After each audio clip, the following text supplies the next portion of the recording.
Vous connaissez tous les Magic Fans, Red Tigers ou bien encore les Bad Guns. Ces groupes font partie de notre quotidien. Chaque week-end, on voit des images et vidéos de leur animation. Mais également, il existe en France une multitude de groupes, et tous championnats confondus. Et aujourd'hui, nous allons nous intéresser à des groupes de supporters qui ont disparu. Et ce qui est intéressant, c'est que vous verrez qu'aucun groupe ne se ressemble. Je vous laisse vous installer et bonne vidéo à tous.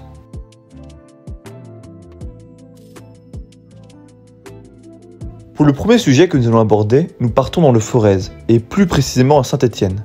Saint-Étienne, grande place de la scène ultra en France, avec deux groupes mythiques, qui sont les Green Angels et les Magic Fans. Mais avant eux, il y a eu d'autres mouvements de supporters, et notamment un groupe qui se nommait les Fighters. Pour vous parler des Fighters, nous devons remonter quelques décennies en arrière, à la fin des années 80. Durant ces années, la SSE est toujours en première division, mais n'est plus au sommet de sa gloire. Nous sommes plus de 10 ans après l'incroyable parcours des Verts en Ligue des Champions. Parcours qui mènera les Stéphanois en finale à Glasgow, face aux Munichois. Match qui restera légendaire dans l'esprit des Français, avec l'épisode des poteaux carrés. Mais comme je vous le disais précédemment, les Verts végétaient en Division 1, à la fin des années 80. Et ce parcours en Ligue des Champions n'était plus qu'un lointain souvenir pour les supporters. D'ailleurs, à ce moment, au stade, le Chaudron n'attire pas plus de 16 000 supporters en moyenne. Mais pourtant, c'est à ce moment-là que le modèle à l'italienne va se développer à Saint-Étienne. Geoffroy Guichard ne fait plus le plein, mais le public stéphanois reste cependant enthousiaste et confiant. En 1988, des supporters stéphanois partent en voyage en Italie, à la découverte des Curva. Faut s'imaginer qu'à cette époque, le modèle à l'italienne que l'on connaît aujourd'hui n'est qu'à ses débuts en France. Les Stéphanois reviennent de leur voyage avec beaucoup d'inspiration. Je parle d'inspiration puisque certains d'entre eux vont se calquer sur un groupe de supporters présent à la Juventus de Turin. Ce groupe se nomme les Fighters, reconnaissables par leur logo composé de la flamme tricolore. Ce groupe italien avait été critiqué par leur choix de prendre un nom anglais. Les Stéphanois, de retour à Saint-Étienne, décident de créer dans le Côme Nord en 1988 les Fighters. Le début du groupe est très compliqué, puisqu'à cette époque, il était difficile de lancer un mouvement qui venait d'un autre pays, et qui est en plus très méconnu en France. Mais c'est surtout un match entre supporters du côté des ultras, de véritables militants professionnels. Hier soir, il y avait les Fighters côté vert et les Bad Guns côté rouge et bleu. La deuxième année, la situation ne s'arrange guère. Les embrouilles sont fréquentes, car les gens ne sont pas habitués à voir des personnes lancer des chants, agiter des drapeaux, et cela aura pour conséquence de renfermer le groupe sur lui-même, empêchant ainsi d'unifier les supporters. Les Fighters arriveront tout de même à lancer leur propre zine, avec des parutions tous les mois. Mais le groupe n'arrive toujours pas à se développer. Cela laisse alors l'opportunité à 5 étudiants, habitués au Côme Nord, de créer un nouveau groupe. Ce nom, vous le connaissez sûrement, ce sont les Magic Fans. La première apparition des MF se fera face à un club qu'on a déjà évoqué dans une précédente vidéo, c'est Toulon. Le match se déroulera le 20 juillet 1991. Et l'année suivante, les Fighters arrêteront leur activité. De ce fait, certains des anciens membres vont rejoindre les Magic Fans. Les Fighters auront été des précurseurs, ils auront montré la voie au mouvement ultra stéphanois.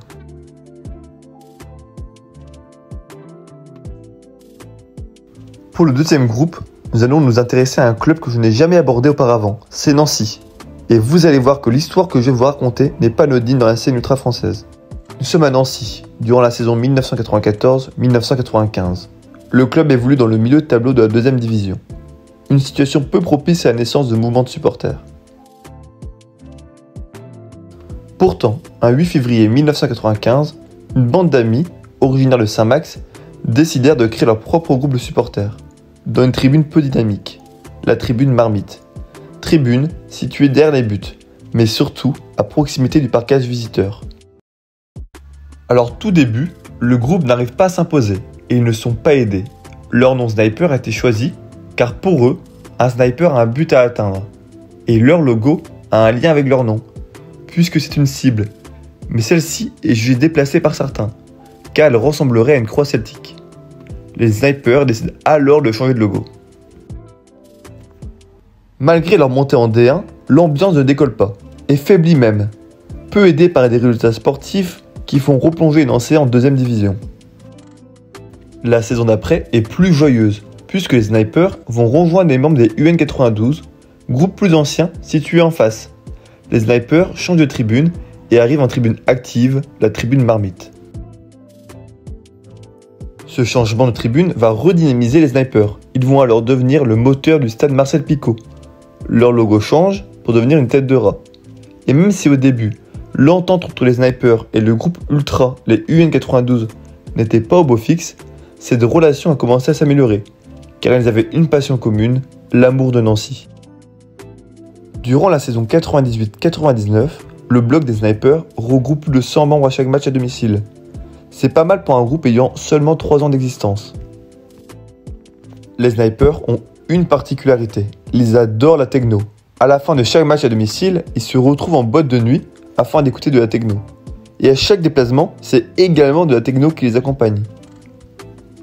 Sur le site des Ultras strasbourgeois, on a un article qui est consacré à eux, et on y lit « Ne vous étonnez donc pas si vous les voyez débarquer dans la tribune habillés en fluo, avec les cheveux en pointe et les yeux explosés. » Le groupe des snipers se développe et organise de plus en plus de déplacements, comme on peut le voir sur ces photos. Mais une photo m'a intrigué. Pourquoi sur celle-ci, on y voit une écharpe de Lens et de Marseille? Si quelqu'un a la réponse, je suis preneur. Les snipers entretiennent de très bonnes relations avec des groupes présents en France et à l'étranger. On peut d'abord citer une amitié avec des ultras de Rouen, mais également et surtout avec des ultras de la ville allemande de Saarbrücken. Il n'est pas rare de voir les ultras allemands à côté des Nancéens. Et c'est seulement 105 km qui séparent ces deux villes. Et même si les snipers n'existent plus depuis 2003, l'amitié est toujours très forte entre le club allemand et les Saturday FC, qui est le principal groupe ultra de Nancy. L'originalité des snipers, c'est tout d'abord leur histoire, avec leur capacité à se développer, en changeant de tribune, et en respectant le groupe déjà présent. Et puis son développement est tout de même assez rapide. Et enfin, ils ont un goût extrêmement prononcé pour la techno. Cela a ajouté une touche d'originalité dans le paysage ultra français.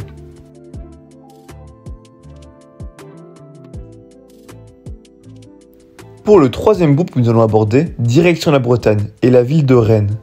À la fin de la saison 2002-2003, un groupe d'ultra va se créer à Rennes. L'idée de créer quelque chose de nouveau à Rennes provient d'environ 20 anciens membres du RCK, principal groupe d'ultra de l'époque et qui est toujours bien présent.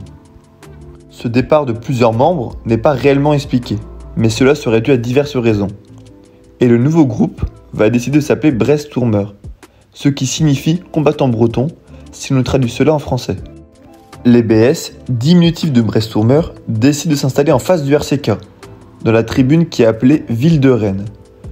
Ce groupe est tout de même très particulier, car on peut les qualifier de nationalistes bretons, et cela pour plusieurs raisons. En premier lieu, ils qualifient la Bretagne de pays, avec un objectif, défendre leur pays, qui est pour eux la Bretagne.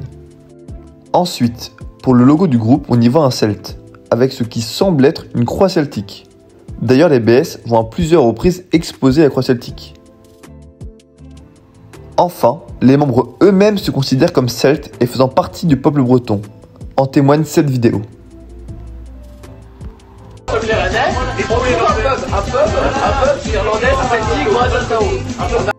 Au stade, les BS organisent quelques craquages. Et la quarantaine de membres agitent régulièrement les croix dues, qui est le drapeau historique de la Bretagne, bien avant le Guanadu. Pour l'anecdote, ce groupe a d'ailleurs déjà réalisé une banderole commune avec les supporters de Guingamp, comme on peut le voir sur cette photo. D'un côté des Brest-Tourmeur, on va noter Braise, puis 3 petits points, et à côté c'est le parcage de Guingamp, où c'est noté Atao. Les deux ensemble donnent Braise Atao, signifiant Bretagne toujours, si l'on traduit. Ce terme a une connotation politique très forte, puisque Braise Atao était le nom d'une revue nationaliste bretonne de la fin des années 20. Également, ce terme est utilisé afin de désigner les militants nationalistes bretons. Enfin, ce groupe a une appétence assez prononcée pour la bagarre, et notamment avec les Nantais. Ils n'hésiteront pas à aller au contact avec la Brigade Loire, bien que souvent en sous-nombre.